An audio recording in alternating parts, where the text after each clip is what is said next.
Across history, earthquakes have swallowed entire villages and stolen millions of lives, some in under a minute. We're talking magnitudes that reach beyond 9.0, pressure so intense it ripped the Earth's crust open. And destruction? It was catastrophic. It collapsed hospitals, led to fires that lasted days, and triggered tsunamis moments later. In total, the deadliest earthquakes combined have taken more than 2 million lives worldwide. It's a reality check that, despite our technology and architecture, we still live at the mercy of the planet beneath us. But which quakes left the deepest scars? Which moments in history rewrote life on Earth in seconds? That's what we're about to share in this video. Shaanxi Earthquake, China, 1556. It began before dawn on a cold winter morning of January 23, 1556. The people of the Wei River Valley in central China were still wrapped in sleep when the silence cracked. A low guttural sound rose from beneath the earth, followed by a force so violent it could only be described as the planet itself convulsing. The quake tore through the heart of Shaanxi province with an estimated magnitude between 7.9 and 8.3. The numbers don't do it justice though, because the earthquake proved itself to be an extinction-level event for entire communities. In an era without concrete, steel, or early warning systems, the devastation was absolute. The people who lived in this region had long relied on cave dwellings called yaodongs. These were homes carved into the soft yellow cliffs made of lowest soil. Warm in winter, cool in summer, and ingenious, until the ground moved. The very cliffs that offered comfort became death traps. Entire families were buried alive as their homes collapsed on top of them. There was no time to run or escape. But the horror didn't end there. The quake's initial strike was just the beginning. Aftershocks rattled the region for months, triggering landslides that buried everything in their path. Rivers shifted course, hills split open, mountains rose where none existed the day before. Contemporary accounts described the landscape reshaping itself in real time. And then came the aftermath. The destruction was so widespread that it affected over 97 counties across multiple provinces. Some regions lost nearly 60% of their entire populations. The death toll was an estimated 830,000 people, and most of those lives were lost in the days and weeks that followed the earthquake. Famine swept across the land, disease festered in makeshift camps. Families who survived the quake faced a slower death from hunger, injury, and hopelessness. Even cities that weren't reduced to rubble were left scarred.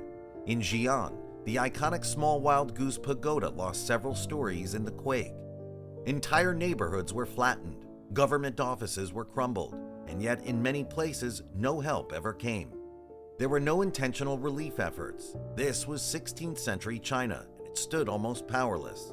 Survivors were left to dig with their hands, bury their loved ones, and try to rebuild on a land that was still shaking beneath them. What made it worse is how quietly history has gone about it. There's no monument with a global spotlight or annual remembrance observed around the world. But maybe that's what makes it even more haunting. A disaster so immense it redefined geography, and yet somehow still feels like a forgotten scream beneath centuries of dust. Great Chilean Earthquake, Chile, 1960. It was a calm Sunday afternoon in southern Chile, May 22, 1960. People were going about their day, some at home, some at church, and some just returning from the markets when the ground began to shift. At first, it was a subtle tremor. Then the tremor became a roar, and then everything collapsed. At 3:11 p.m. local time, the most powerful earthquake ever recorded on Earth struck just off the coast near the small town of Lumaco. It lasted nearly 10 minutes. That's right, 10 minutes of the ground shaking so violently that the entire coastline buckled under the pressure. Scientists would later estimate the magnitude at a staggering 9.5, a number so high it almost feels theoretical, but it was very real. Just the day before, an 8.1 magnitude foreshock had already hit the city of Concepcion, killing over 100 people and hinting ominously that something worse was coming. But no one could have imagined this. When the megathrust quake finally ripped open 900 kilometers of fault line along the Nazca and South American plates, it didn't spare anything. In Valdivia, nearly half the buildings collapsed. Streets tore open and the waterfront disappeared into the sea.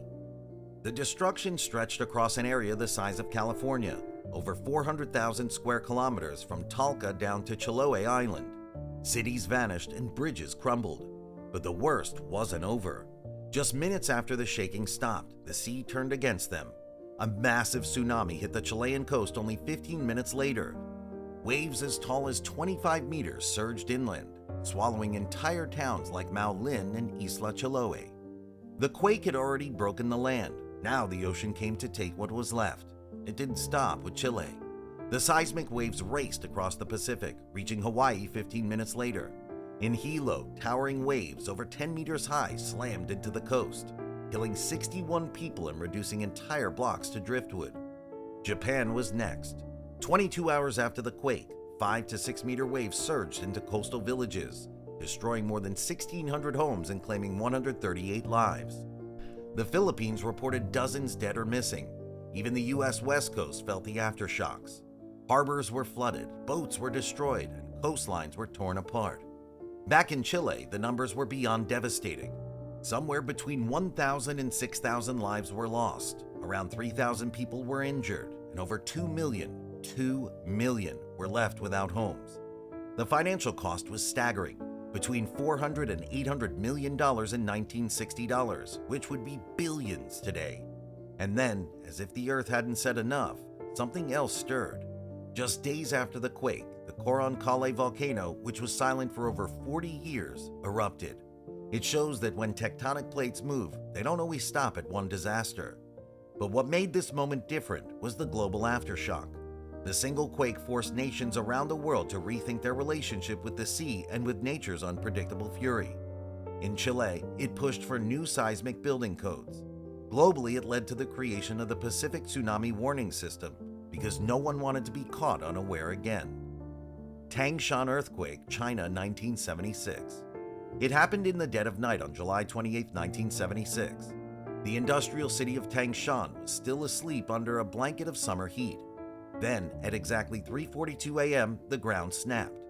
The earthquake struck with a magnitude of 7.6, but the numbers alone don't explain what happened. The rupture was shallow, just beneath the city, and that made it merciless. In under 20 seconds, Tangshan was reduced to rubble. Nearly 85% of its buildings collapsed before people could even open their eyes. Most never got the chance. They died in their sleep, crushed in the very homes that were meant to protect them. Official reports claim 242,000 dead, but many believe the real number was far higher. Some say it was closer to 500,000. Others argue it was well beyond that. It's one of the deadliest earthquakes in human history, and it struck a city that was never even marked as high risk. Tangshan wasn't supposed to fall, but it did, and hard. The soil beneath the city was soft and unstable. Loess and sand were easily shaken into the mud. It liquefied under the pressure, making buildings topple like matchsticks. Roads cracked in half and bridges collapsed mid-span. The city's lifelines, including water, electricity, and communication, vanished in an instant. As if the devastation wasn't enough, a powerful aftershock struck just 3 hours later, a magnitude 7.1 that slammed into whatever was still standing. Survivors who were already digging through rubble for loved ones suddenly found themselves buried again. And then came the chaos.